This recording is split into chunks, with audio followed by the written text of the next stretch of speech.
weren't. Oh my goodness. No, I was not. That was awful. Would you be game to do it again? Yeah, sure. Okay, why not, right?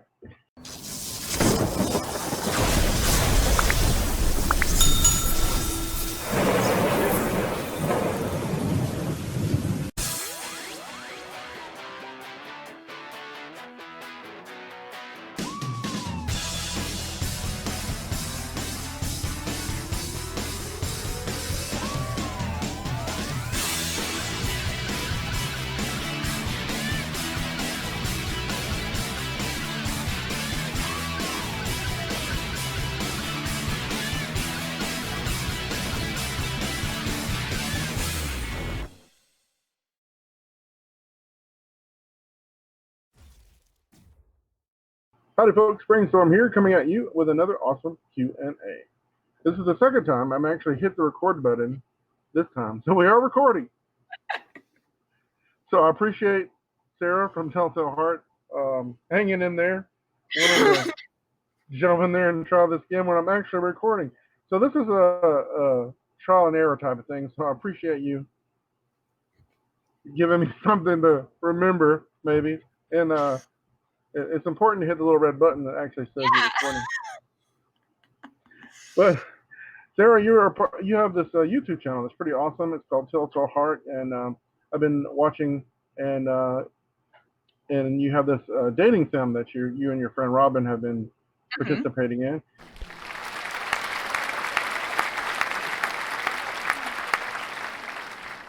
And can you tell us a little bit about When the Night Comes? Right. So When the Night Comes is a game by Lunaris Games, who make like cute little indie dating sim style games. It's really, really interesting, and it has like a murder mystery plot going along with it, and along the way you like meet all these characters who have these supernatural abilities and, you know, date them and eventually solve this murder. I haven't finished the game, so that's what I know up until like chapter 3 or 4. It goes up to chapter 10 at some point, and there's multiple routes. Like, if you're unfamiliar with the genre, it's basically plot A, you solve a mystery. Plot B, you date somebody. And then there are multiple characters to date, so there are going to be multiple timelines you can finish. So yeah, I think it's really cool. I like the interaction between you and your friend Robin, who does like these really cool voices. Yeah, she does really well with that, and it's like, I don't think this type of dating sim or this type of game is for everybody. I like it. I am, you know, I like intellectual type games, like choose your own adventure type games, you know. But there's a lot of reading in this game. Yeah. And you're really good at that's your job. Your job is to read everything on the screen, and you do very well with that, I think. If you know, upteen amount of years teaches you nothing in school but how to have good diction and read very well, which is not a talent everybody has, unfortunately. I don't think in this day and age. We're a texting culture, so for sure. Yeah, but definitely, I really like the game. I strongly suggest anybody to go check it out, and I'll leave the description links in the description below. And tell us about the comic book too you've been working on. I've seen that. Well, me and a different friend we've always sort of had this pipe dream that we wanted to make comics. Like, I tried making a comic in 6th grade, like all by myself, and may or may not have gotten teased for it, but that's the past. Yeah, anyway, we figured out that we both wanted to make comics, and they're an artist, or she's an artist, and I'm a writer, and so we teamed up, and she's like, I've always wanted to make one, but it's too much work. And I'm like, I've always wanted to make one, but I can't draw. And so we team up, and I do the writing, and she does the art, and then I also like letter and run our social medias, and we work together to like brainstorm and come up with plots. But yeah, we just got our first page out the other day. That's awesome. And it's really exciting. You know, if you want to give us a follow, I'm sure you'll put a link there for you. But yes, definitely. Yeah, basically, like, we were kind of like just messing around saying things, and we accidentally landed on a plot we really liked, where you take the like traditional idea of like a fantasy setting where there's, you know, a dungeon, and at the end of the dungeon there's like a gold, a treasure that your characters are hunting down. And we took that to the extreme with the idea that like it's a very, very, very deep dungeon, and if you don't find the things at the end of the dungeon, you don't get back out. And the main characters, this hasn't even been revealed in the comic yet, but I'm gonna go ahead and tell you. The main characters are second generation of people who came down in the dungeon and got trapped there. And it's a huge dungeon with like biomes and that sort of thing, but it is completely underground. So they've been able to like build a little town and keep themselves alive, but they're like trapped under there unless they can find all of their swords, all of the swords, and open the door and get out. But we're one page in, and we're really excited about it. We're planning to update like a semi-monthly, and it's called Swords in the Dungeon if you want to look it up.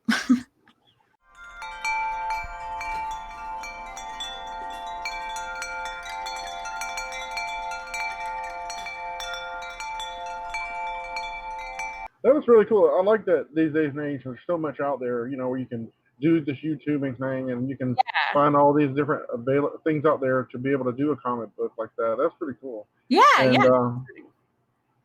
I think there's definitely a lot of things out there people can pick and choose from the things that they love, and they should definitely give your comic book and your YouTube channel a try. I think a lot of people will find it interesting. I appreciate that. And I appreciate you coming on and bearing with me even the second time around. Yeah. You know, what kind of things would you like to do with your gaming channel in the future?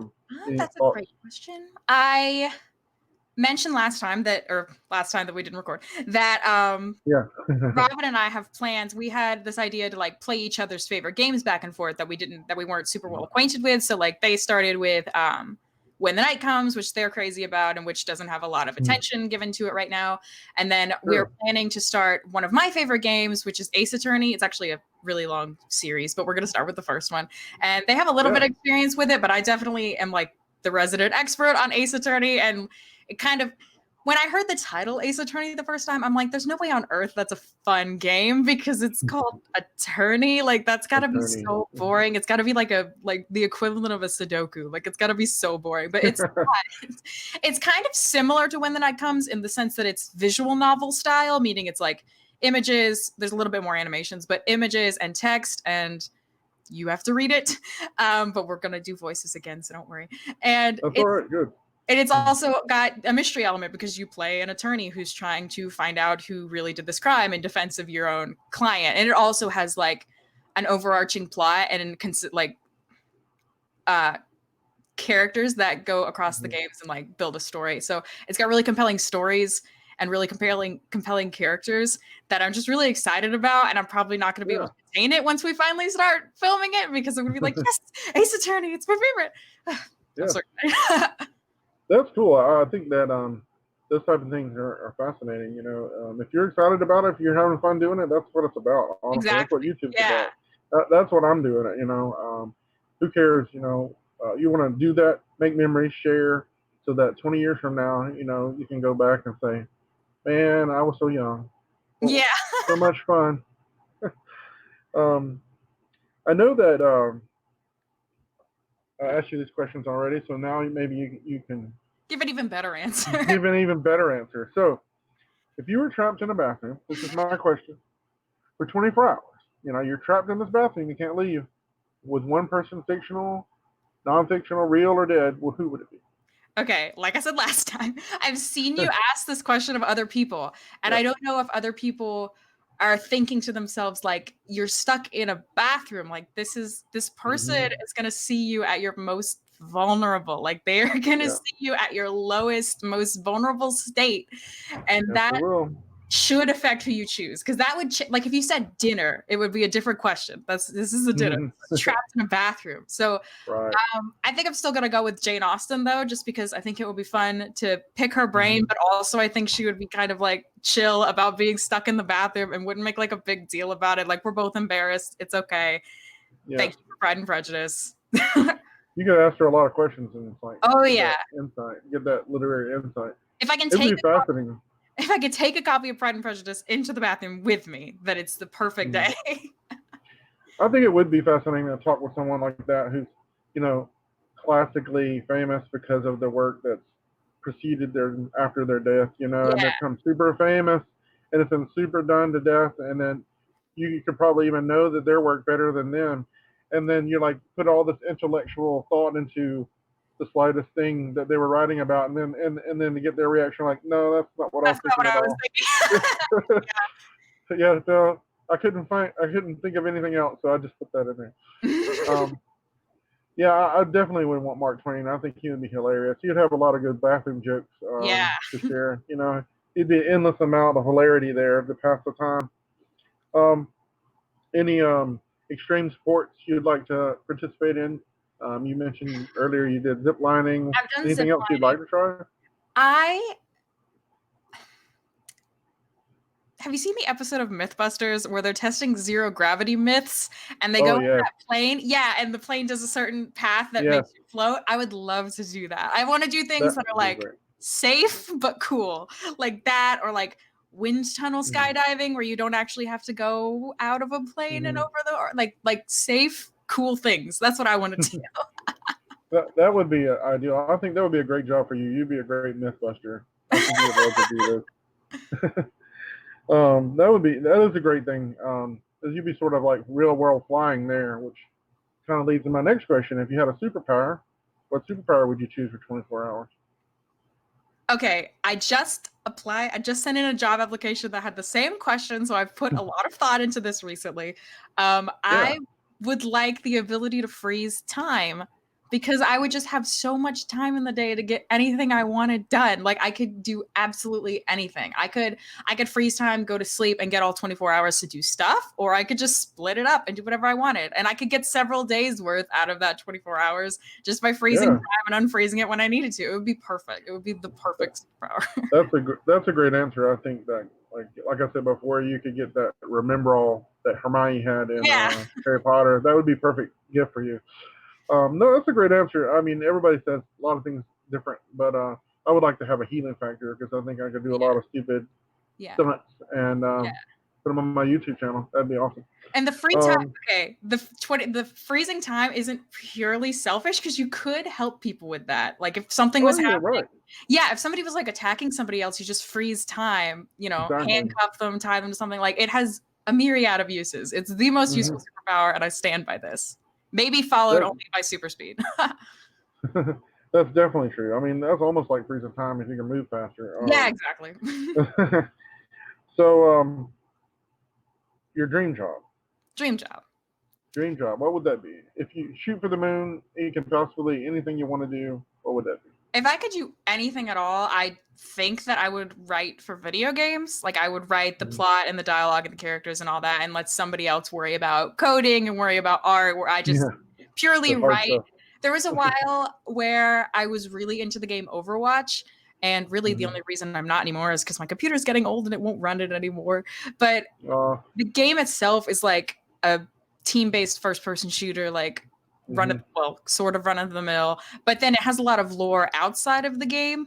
And I really at Hmm. one point wanted to be on that lore team and like write the short stories and write the cartoons Yeah, they have. Like I wanted to do that so bad, but I guess I've kind of graduated from Overwatch a little bit. But I would write for video games if I could choose anything.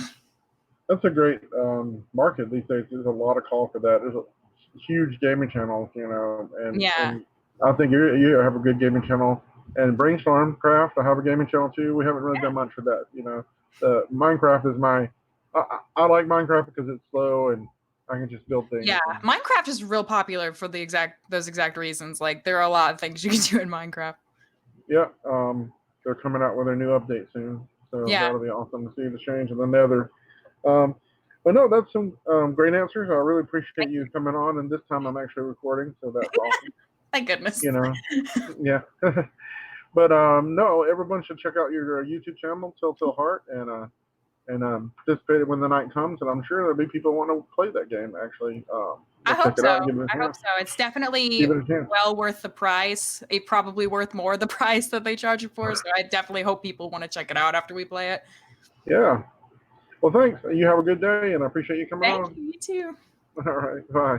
Bye.